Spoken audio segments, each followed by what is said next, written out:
Hello everyone, আমি ঋতু colour palette পেজে আপনাদের সবাইকে স্বাগতম। আজ নিয়ে এলাম একটি সারপ্রাইজ পেন্টিং নিয়ে। চলুন তাহলে শুরু করে ফেলি। পেন্টিংটি মাঝের অংশটুকু আমি কমলা কালার ব্যবহার করেছি এবং সাইডের অংশগুলো একটু ছাড়া ছাড়া করেছি, সেখানে আমি হলুদ রং ব্যবহার করেছি। এখন আমি একটি পাতার সাহায্যে কিছু ফুলের আকৃতি করে নিচ্ছি।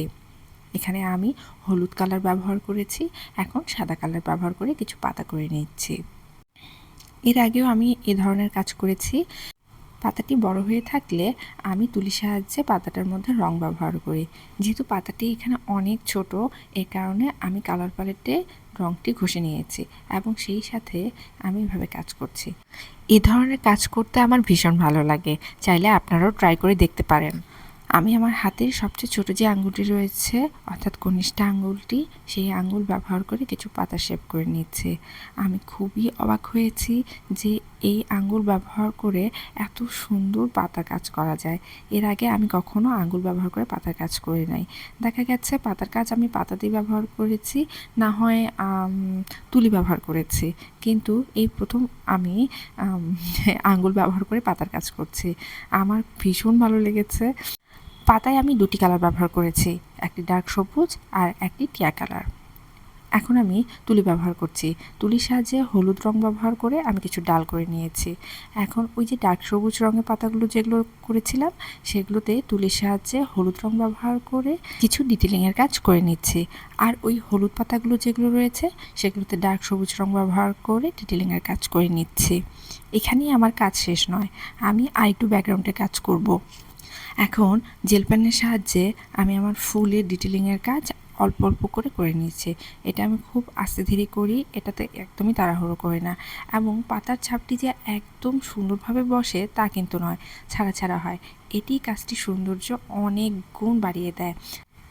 রং তো ঠিকঠাক মতো বসে নাই, এই কারণে যেখানে যেটুকু রং বসেছে সেটুকু রং দিয়ে আমি ডিটেলিংয়ের কাজ করছি।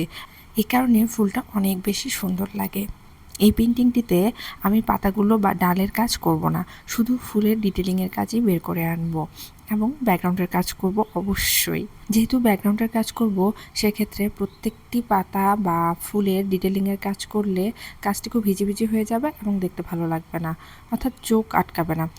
আর এই কারণে আমি শুধু ফুলের ডিটেলিংয়ের কাজ করেছি এবং পাতার ডিটেলিংয়ের কাজ করেছি অবশ্যই, কিন্তু সেটা তুলির সাহায্যে।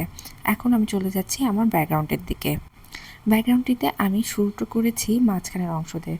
মাঝখানে আমি কিছু ডালের মতন করেছি এবং সেই ডালে ছোট ছোট কিছু পাতা রেখেছি এবং মাঝখানের যে পুরো অংশটুকু রয়েছে, পুরো অংশটুকু আমি একইভাবে করেছি এবং এই কাজটি করেছি আমি জেল পেনের সাহায্যে। ব্যাকগ্রাউন্ডটির মাঝখানের অংশের জেল পেনের কাজটুকু আমার করা শেষ। এখন চলে যাব উপরের অংশটুকুতে। উপরের অংশটুকুতে আমি কিছু আকাশের কাজ বোঝানোর জন্য যেভাবে আমি ডিজাইন করি আপনারা আগেই দেখেছেন, ঠিক সেভাবে করেছি। এবং নিচের অংশটুকুতে আমি কিছু বর্গাকার টাইপের কিছু ডিজাইন করেছি এবং মাঝের যে অংশটুকু রয়েছে সেই অংশটুকু ভরাট করে ফেলেছি। এই তো কাজ আমার শেষ।